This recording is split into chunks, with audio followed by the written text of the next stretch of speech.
Welcome to Zisodel TV.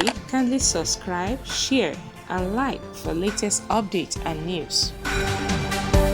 And start, construction. So you also mentioned around minimum wage and what do I need to throw in for my people.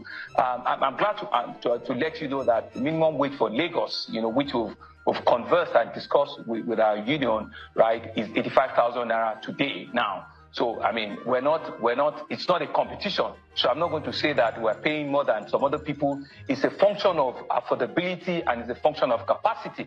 But we know too well that when people live in Lagos, Lagos has a premium in terms of even the cost, of living. And so we are fully aware. We actually increased, our salary earlier in the year, and deserving so for our staff, and we'll continue to do that. Shemun, I would want to come back to you in January and say to you that I've been able to increase the minimum wage of Lagos to 100,000, not because I want to make anybody look bad. It's really because I want my people to have a living wage. I want them to truly, really be able to know that the government is working for them. We'll tighten up places where we don't need, those kind of expenses, and be able to give them, commensurate things that will take them home, not drop them at the bus stop from the station, take them really home. So that's the kind of plan that we have, for them. And you also know that right